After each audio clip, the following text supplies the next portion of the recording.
Hi students, my name is Rohit Kumar and you are welcome back in my YouTube channel biosphere classes. दोस्तों, आज हम विश्व का भूगोल के पूरे 100 क्वेश्चंस को आपके साथ डिस्कस करने वाले हैं।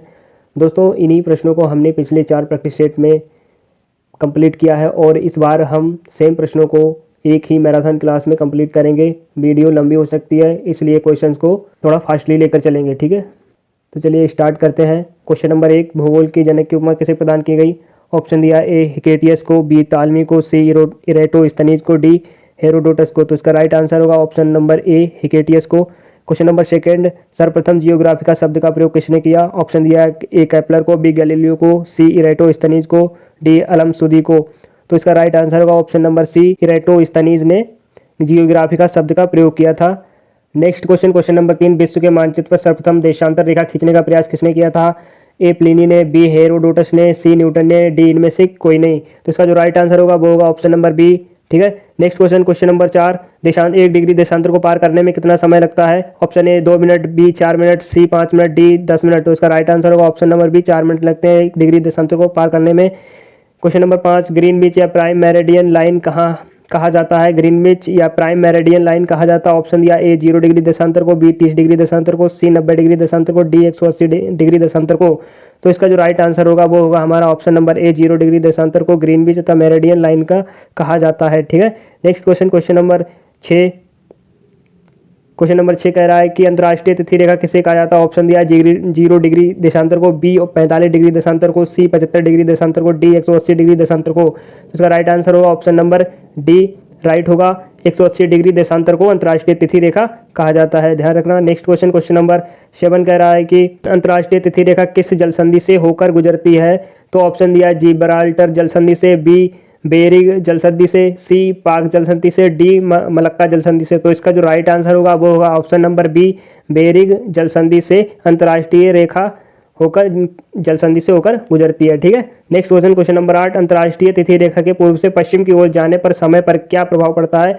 ऑप्शन ए 1 दिन बढ़ जाता है, बी 1 दिन घट जाता है, सी कोई प्रभाव नहीं पड़ता है, डी इनमें से कोई नहीं। तो इसका जो राइट आंसर होगा वो होगा हमारा ऑप्शन नंबर बी, 1 दिन घट जाता है। ठीक है, 1 दिन घट जाता है। नेक्स्ट क्वेश्चन नंबर 9, 2 अक्षांश रेखाओं के बीच की दूरी कितनी होती है? ए 110 किलोमीटर होती है, बी 111 किलोमीटर होती है, सी 115 किलोमीटर होती है, डी 116 किलोमीटर होती है। तो इसका राइट आंसर होगा ऑप्शन नंबर बी, 111 किलोमीटर होती है। 2 अक्षांश रेखाओं के बीच की दूरी 111 किलोमीटर, याद रखना। नेक्स्ट क्वेश्चन नंबर 10 कह रहा है कि उत्तरी गोलार्ध में 23.5 डिग्री को क्या कहते हैं? ऑप्शन दिया विषुवत रेखा कहते हैं, बी मकर रेखा कहते हैं, सी कर्क रेखा कहते हैं। ऑप्शन जो राइट होगा हमारा ऑप्शन बाय होगा कर्क रेखा। उत्तरी गोलार्ध में 23.5 डिग्री को कर्क रेखा कहते हैं। ठीक है, नेक्स्ट क्वेश्चन नंबर 11, दक्षिणी गोलार्ध में 23.5 डिग्री को क्या कहते हैं? ऑप्शन दिया है दक्षिणी ध्रुव कहते हैं, बी विषुवत रेखा कहते हैं, सी मकर रेखा कहते हैं, डी इनमें से कोई नहीं। तो इसका राइट आंसर होगा ऑप्शन नंबर हमारा सी, मकर रेखा कहते हैं। ठीक है, दक्षिणी गोलार्ध में 23.5 डिग्री को क्या कहते हैं? मकर रेखा कहते हैं। नेक्स्ट क्वेश्चन नंबर 12 कह रहा है कि विषुवत रेखा से ध्रुवों की ओर जाने पर अक्षांश रेखाओं की लंबाई पर क्या प्रभाव पड़ता है? विषुवत रेखा से ध्रुवों की ओर जाने पर अक्षांश रेखाओं की लंबाई पर क्या प्रभाव पड़ता है? ऑप्शन दिया है कि लंबाई कम हो जाती है, बी लंबाई अधिक हो जाती है, सी लंबाई में पर कोई प्रभाव नहीं पड़ता है, B D option number D लंबाई में अचानक वृद्धि होती है। तो इसका जो राइट आंसर होगा वो होगा हमारा ऑप्शन नंबर ए, लंबाई कम हो जाती है। ठीक है, विषुवत रेखा से ध्रुव की ओर जाने पर अक्षांश रेखाओं की लंबाई कम हो जाती है।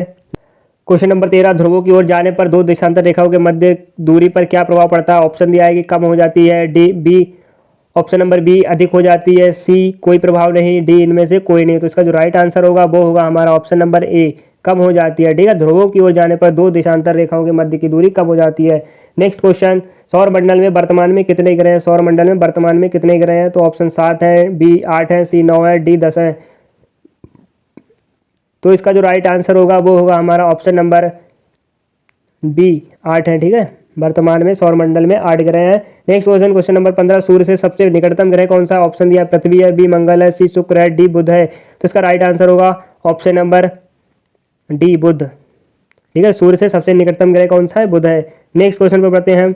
नेक्स्ट क्वेश्चन हमारा दिया है क्वेश्चन नंबर 16 कह रहा है कि आकार तथा संरचना की दृष्टि से सौरमंडल के ग्रहों को कितने भागों में विभक्त किया जाता है? ऑप्शन ए आंतरिक, बी बाह्य, सी ए और बी दोनों। तो इसका जो राइट आंसर होगा वो होगा हमारा ऑप्शन नंबर सी, ए और बी दोनों, आंतरिक और बाह्य दोनों भागों में बांट सकते हैं। ठीक है, आकार और संरचना की दृष्टि से सौरमंडल को आंतरिक और बाह्य दोनों प्रकार से बांट सकते हैं। नेक्स्ट क्वेश्चन नंबर 17, पृथ्वी सूर्य से निकटतम कौन सा ग्रह है?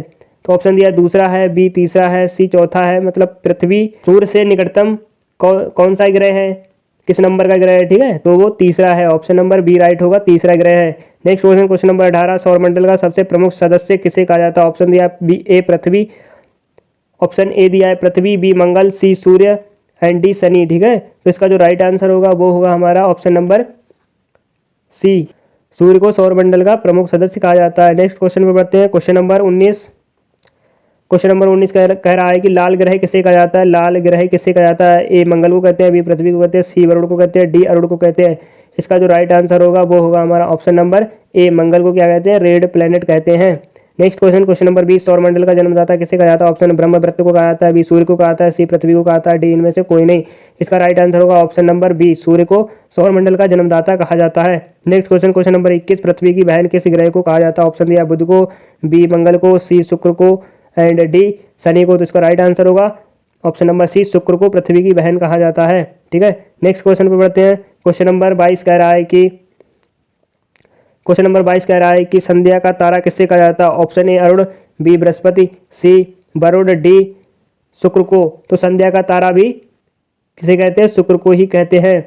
नेक्स्ट क्वेश्चन नंबर 30, किस ग्रह के सर्वाधिक उपग्रह हैं? ऐसा कौन सा ग्रह है जिसके सर्वाधिक उपग्रह हैं? ऑप्शन ए पृथ्वी, बी बृहस्पति, सी शुक्र, डी शनि। तो इसका जो राइट आंसर होगा वो होगा हमारा ऑप्शन नंबर बी, बृहस्पति के सर्वाधिक उपग्रह हैं। ठीक है, नेक्स्ट क्वेश्चन नंबर 24, नीला ग्रह के नाम से किसे जाना जाता है?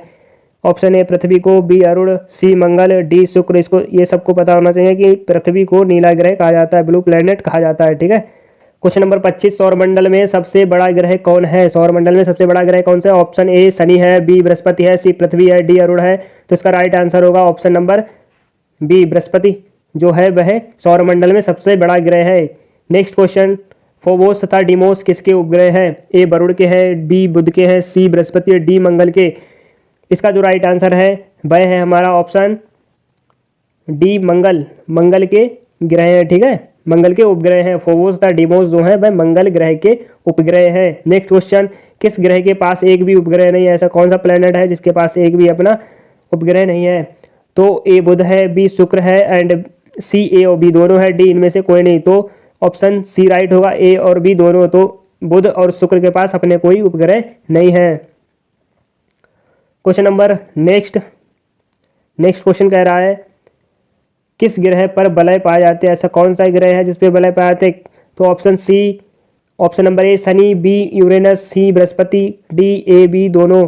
तो इसका जो राइट आंसर है वह है हमारा ए और बी दोनों। ठीक है, शनि और यूरेनस ऐसे ग्रह हैं जिन पे वलय पाए जाते हैं। नेक्स्ट क्वेश्चन, चंद्र ग्रहण की स्थिति सामान्यतः कब घटित होती है? ऑप्शन ए दिया है पूर्णिमा के दिन, बी अमावस के दिन, सी ए और बी दोनों, डी ना ए ना ही बी। तो इसका राइट आंसर होगा ऑप्शन ए, पूर्णिमा जो है वह चंद्र ग्रहण की स्थिति सामान्यतः कब घटित होती है? पूर्णिमा के दिन। क्वेश्चन नंबर 30 कह रहा है कि सूर्य ग्रहण की घटना कब घटित होती है? ऑप्शन ए पूर्णिमा, बी अमावस, सी मकर संक्रांति, डी कर्क संक्रांति वाले दिन। तो इसका जो राइट आंसर होगा वो होगा हमारा ऑप्शन नंबर बी, अमावस को सूर्य ग्रहण की घटना घटित होती है।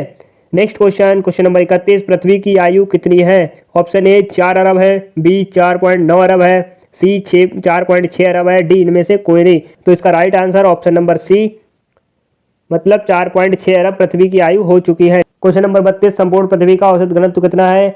Option A 5 gram metre cube, option B 5.5 gram metre cube, C 5.9 gram metre cube, D 6 gram metre cube. ठीक है, तो इसका राइट आंसर होगा option number B, 5.5 gram metre cube.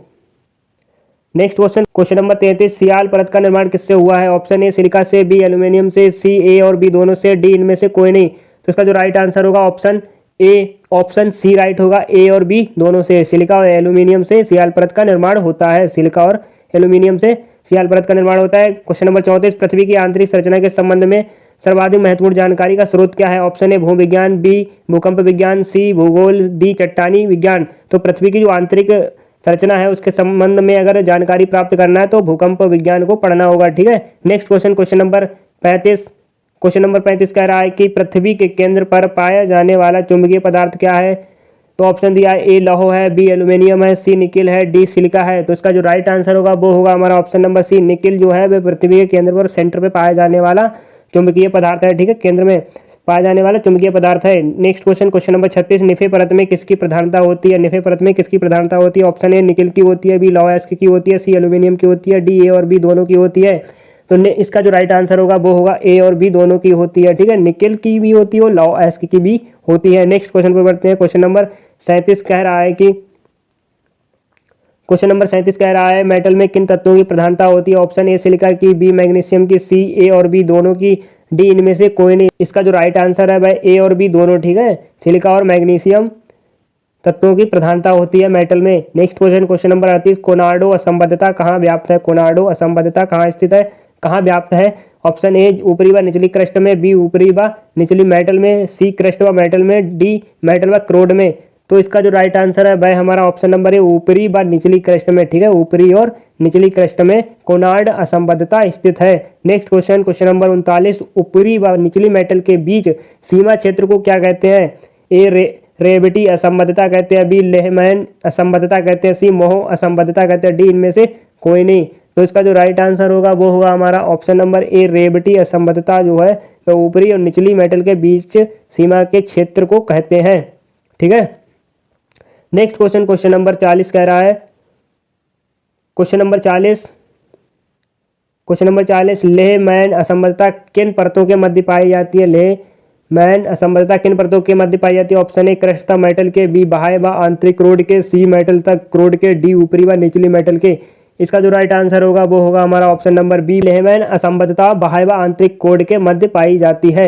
Next question, question number 41, विश्व की सर्वाधिक ऊंची चोटी कौन सी है? विश्व की सर्वाधिक ऊंची चोटी कौन है? ऑप्शन ए माउंट एवरेस्ट है, बी कंचनजंगा है, सी किलिमंजारो है, डी माउंट एल्बरूस है। इसका जो राइट आंसर है वह हमारा option number A mount Everest जो है वह वर्ल्ड की सबसे ऊंची चोटी है। नेक्स्ट क्वेश्चन 42, विश्व की सबसे लंबी पर्वतमाला कौन सी है? Option A Himalaya, B Andes, C Rockies, D इनमें से कोई नहीं। तो सबसे लंबी जो पर्वतमाला है वह एडीज है।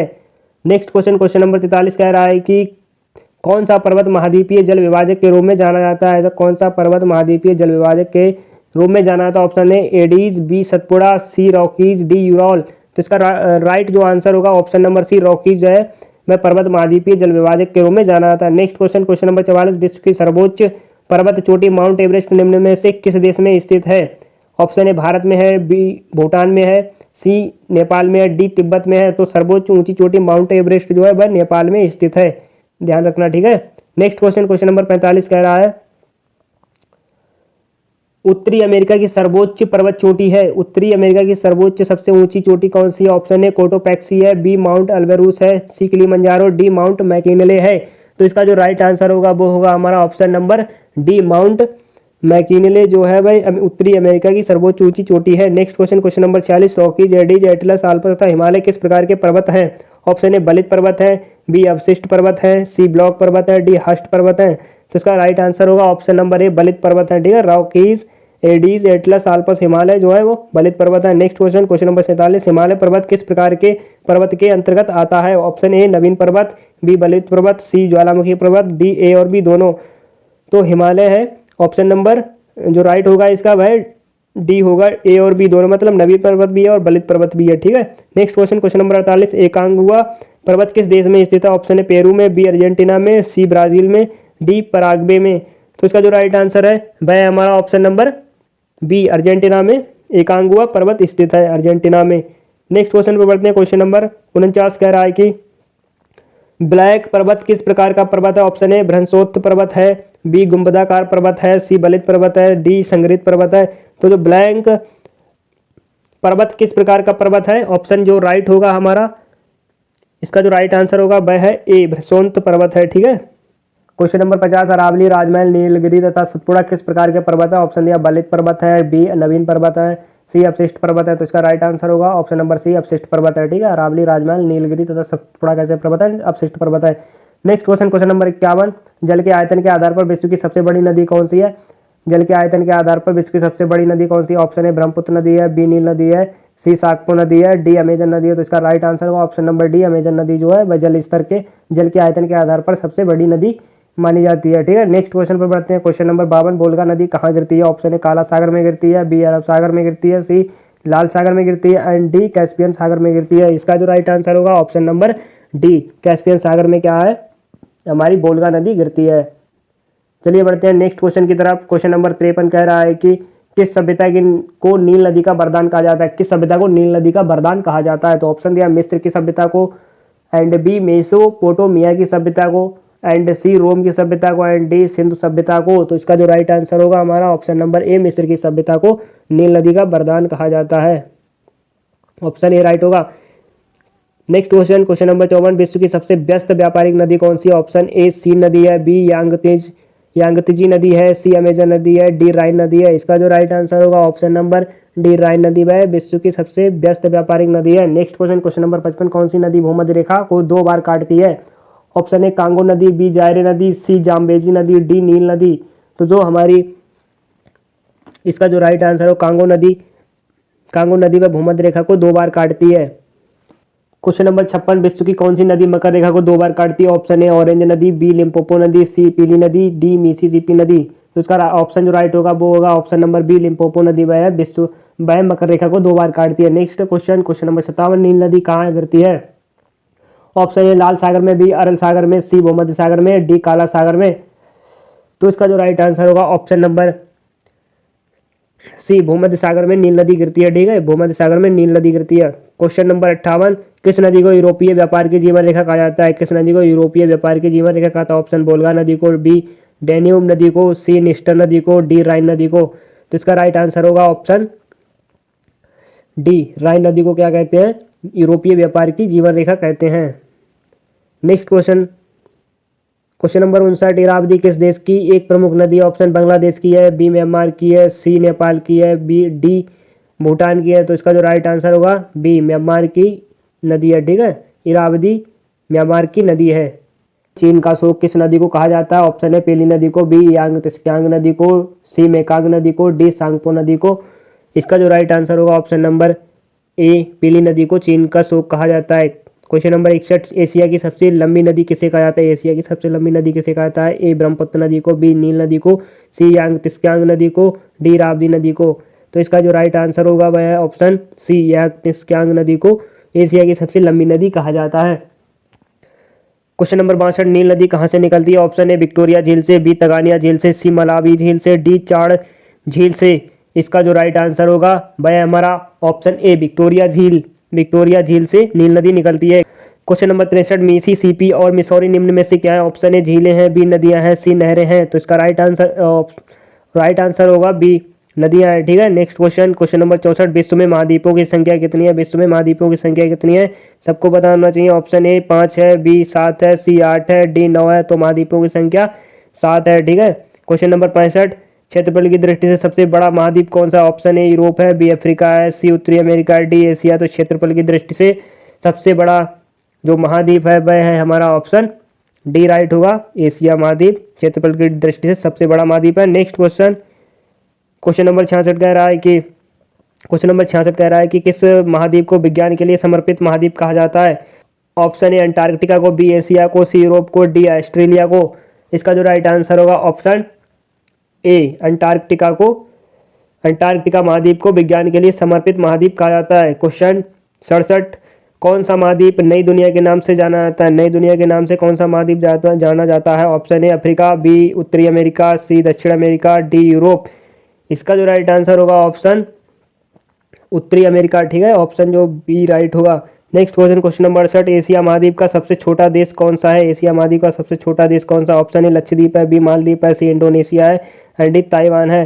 तो एशिया महाद्वीप का सबसे छोटा देश मालदीव है। ठीक है, क्वेश्चन नंबर 69, विश्व का कौन सा महाद्वीप पूर्णतः आच्छादित है? ऑप्शन ए यूरोप है, बी उत्तरी अमेरिका है, सी अंटार्कटिका है। इसका जो राइट आंसर होगा ऑप्शन नंबर सी, अंटार्कटिका जो है महाद्वीप वह पूर्णतः आच्छादित है। क्वेश्चन नंबर 70, श्वेत महाद्वीप के नाम से किसे जाना जाता है? ऑप्शन ए ऑस्ट्रेलिया को, बी यूरोप को, सी अंटार्कटिका को, डी एशिया को।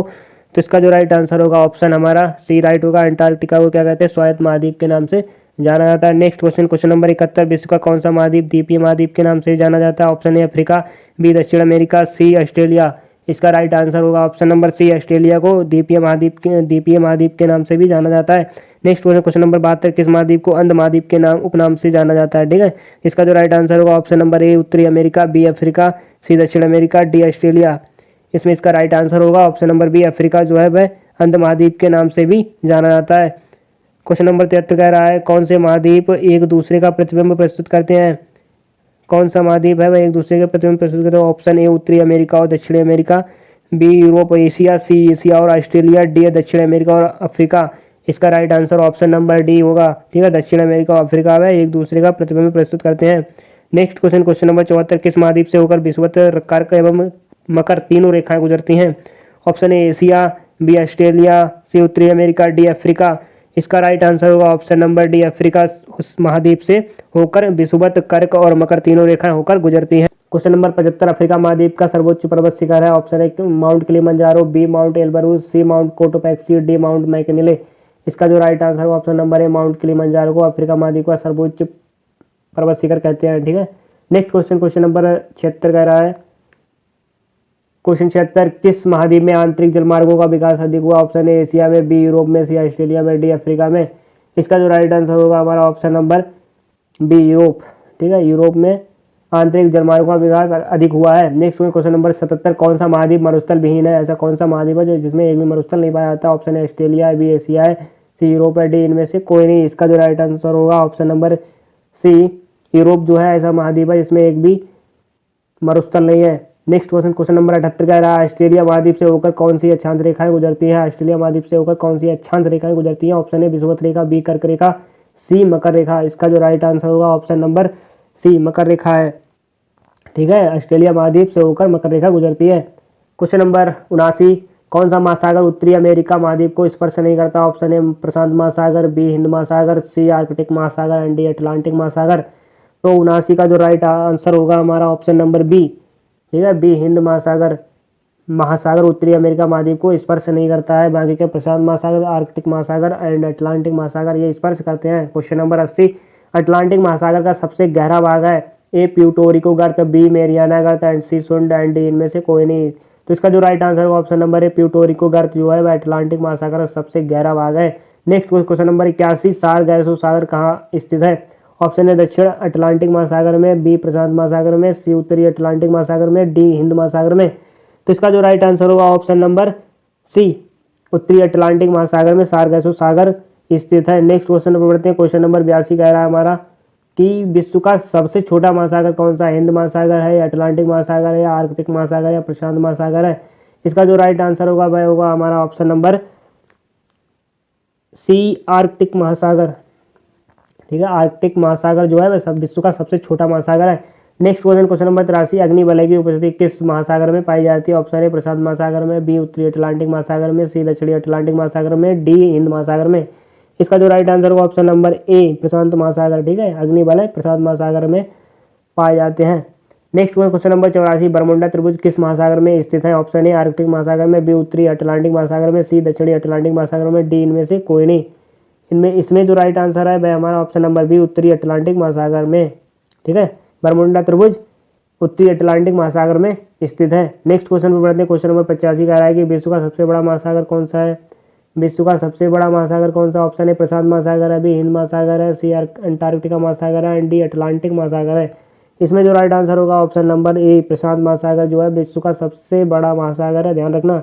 नेक्स्ट क्वेश्चन नंबर 86, किस सागर की सीमाएं तीनों महाद्वीपों को स्पर्श करती हैं? ऑप्शन ए सारगैसो सागर, बी दक्षिण चीन सागर, सी अमृत सागर, डी बेरिंग सागर। इसमें जो राइट आंसर होगा हमारा ऑप्शन नंबर डी बेरिंग सागर जो है वह बेरिंग सागर की सीमाएं तीन महाद्वीपों को स्पर्श करती है। क्वेश्चन नंबर 87, जॉर्डन और इजराइल के मध्य कौन सा सागर है? ए काला सागर है, बी कैस्पियन सागर है, सी लाल सागर है, डी मृत सागर है। तो इसका right answer option number D Amrit Sagar है। ठीक है, मृत सागर जॉर्डन और इजराइल के मध्य मृत सागर है। Next question number 88, protozoa diatom और एम्फीपोडस क्या है? ऑप्शन ए समुद्री वनस्पति है, बी समुद्री शैवाल है, सी समुद्री जीव है, डी इनमें से कोई नहीं। इसका राइट आंसर होगा ऑप्शन नंबर बी समुद्री शैवाल है। ठीक है, प्रोटोजोआ डाइटम और एम्फीपोडस क्या है? समुद्री शैवाल है। नेक्स्ट क्वेश्चन नंबर 89, प्रवाल भित्ति का निर्माण प्रभावित होता है? ऑप्शन ए तापमान से होता है, बी लवणता से होता है, सी ए बी दोनों से होता है। तो इसका जो राइट आंसर होगा ऑप्शन नंबर सी ए और बी दोनों से, तापमान से भी और लवणता से भी प्रवाल भित्ति का निर्माण होता है। नेक्स्ट क्वेश्चन नंबर 90, मगरमच्छ किस वर्ग का जंतु? ऑप्शन ए सरीसृप का है, बी स्तनधारी है, सी मछली वर्ग का, डी इनमें से कोई नहीं।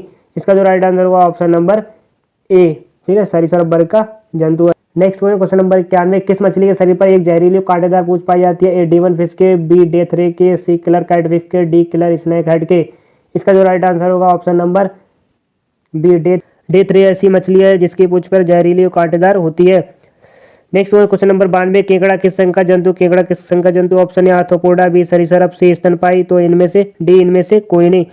इसका जो राइट आंसर होगा ऑप्शन नंबर ए, आर्थ्रोपोडा संघ का जंतु है, ठीक है। केकड़ा जो है वह आर्थ्रोपोडा संघ का जंतु है। नेक्स्ट क्वेश्चन नंबर 93, चीड़ के पेड़ किस प्रकार की मिट्टी में पर्याप्त मात्रा में उगते हैं? ऑप्शन ए लाल मिट्टी में, बी पीली मिट्टी में, सी काली मिट्टी में, डी ए बी दोनों में। इसका जो राइट आंसर होगा option number D, A B दोनों में उगते हैं, ठीक है। लाल मिट्टी में भी उगते हैं और पीली मिट्टी में भी उगते हैं। नेक्स्ट क्वेश्चन पर बढ़ते हैं। क्वेश्चन नंबर 94 कह रहा है हमारा, सरनोजम मिट्टी किस फसल के लिए उपयुक्त होती है? ऑप्शन ए गेहूँ, बी जई, सी चावल, डी ए सभी। तो इसका जो राइट आंसर होगा वो होगा ऑप्शन नंबर डी, ठीक है। सरनोजम मिट्टी इन तीनों फसलों के लिए उपयुक्त होती है, गेहूँ, जई, चावल के लिए, ठीक है।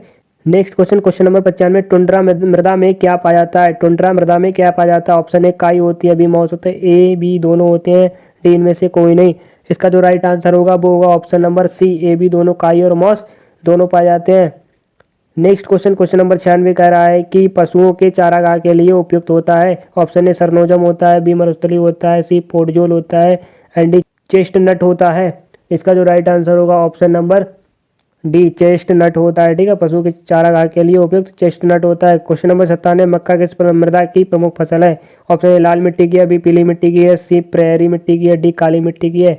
इसमें जो राइट आंसर होगा ऑप्शन नंबर सी, प्रेरी मिट्टी की है, ठीक है। मक्का प्रेरी मिट्टी की प्रमुख फसल है। क्वेश्चन नंबर 98, लाल मृदा के लाल होने के कारण क्या है? ऑप्शन ए जलवायु के कारण, बी लाइकन के कारण, सी लोहे के अंश के कारण, डी इनमें से कोई नहीं।